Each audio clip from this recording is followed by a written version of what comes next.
everyone, I'm here today to review The Extinction Trials by S.M. Wilson. This is the first book in a YA dystopian trilogy, and on the cover it does say The Hunger Games meets Jurassic Park. I was quite sceptical when picking that up because that's quite a claim to make. I will say that when I first bought this book ages ago, I hadn't actually read The Hunger Games.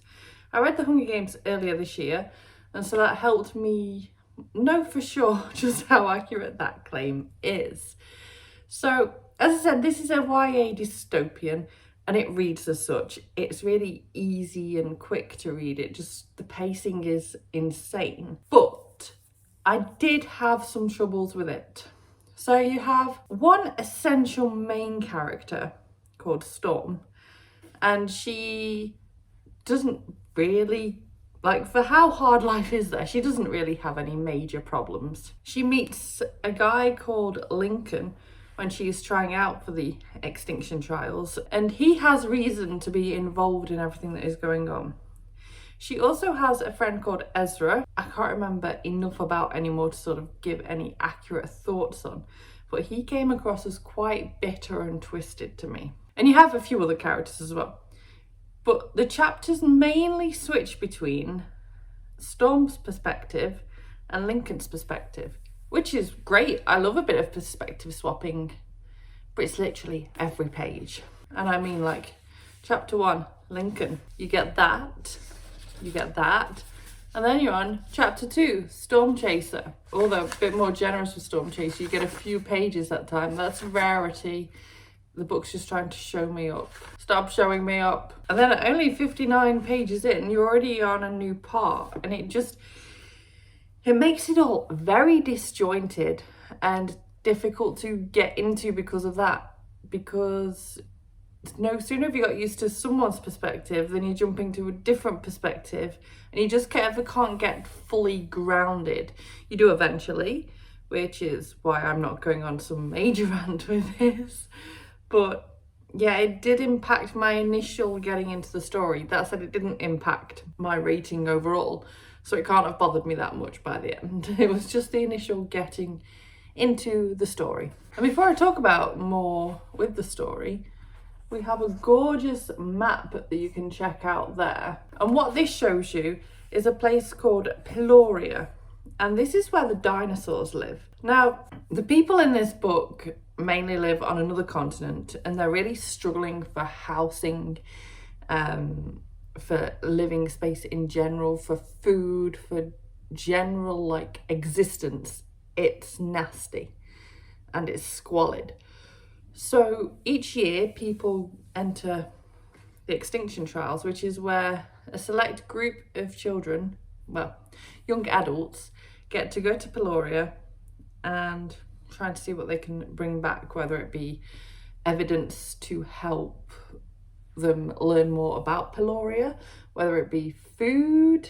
That is generally why these young people are kind of entering competitions go on here, because whoever also wins by doing a specific task also wins much better living accommodation and food, etc.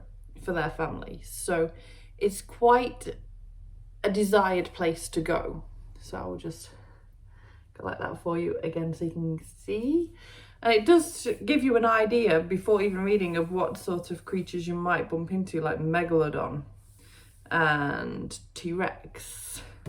And I was a massive dinosaur geek as a child, and this book really helped tick those boxes. You get a good amount of time bumping into different types of dinosaurs. It also helps you learn more without it being really heavy non-fiction about dinosaurs. So that was a real plus for me. The actual storyline itself was decent. It was definitely the dinosaurs that stole the show for me. The storyline itself, I don't get why Storm, or Storm Chaser, as whichever you want to know her as, was so desperate to go here other than for the claim of being able to go. She didn't really need to go compared to some of the other people that are there. There's definitely more linked to that and there's a mystery surrounding parts of her family, and I think that books 2 and 3 are going to delve into that a lot more, so I'm excited for that. On the outside of someone looking in, it looks a bit pointless that she's going all out to go. It works well. She's an easy character to get behind and support because she doesn't really have any bad motives. It's more just, you crazy lunatic. And other characters, there are some bad characters which do sometimes impact her and also Lincoln's progress, which helps you get behind them even more. I will say, if you're not into YA, regardless of how the plot of this might appeal to you, I probably wouldn't pick it up because I don't read much YA anymore. And this was just so slap you in the face YA to an irritating level, I think. Why did I give this book 5 stars? I gave this book 5 stars. I absolutely loved it. It just has things that make me sometimes say more negative things about it. But I really do think that this book just does exactly what it says on the shitty fake sticker. To me, this really was The Hunger Games meets Jurassic Park. Think about the tension and everything that gets built up in The Hunger Games and the whole trial aspect of it. But then think of Jurassic Park and all the science going on there. Combine the two, shove in some YA tropes, and you do get this. I'm sure there are probably plenty more things I would have said about this book if I'd got around to reviewing it the moment I finished it, not a couple of months later. But I think I've said everything that was important to say about this. Easy, fun read, especially once you've got into it, thanks to those awful early, quick chapters.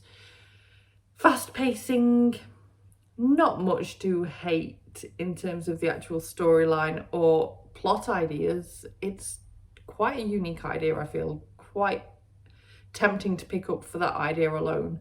And you'll have a good time. You might not have a 5-star read time like I supposedly did. Really wondering whether that would still hold true for me now. But it's a fabulous read all the same. Really gripping, page turning.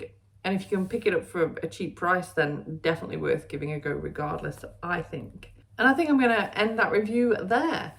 Just as a aside, if you're wondering, it's like 370 odd pages, so it's, you know, typical book length. It's nothing crazy, average size font, easy read. If you're looking for someone younger to read it, I think that'd be fine, to be honest. So yeah, thank you so much for watching this review. If you liked it, please give it a thumbs up. Subscribe by clicking the image of me if you want to see more book reviews and other bookish content from me, and I will see you very soon. Bye bye.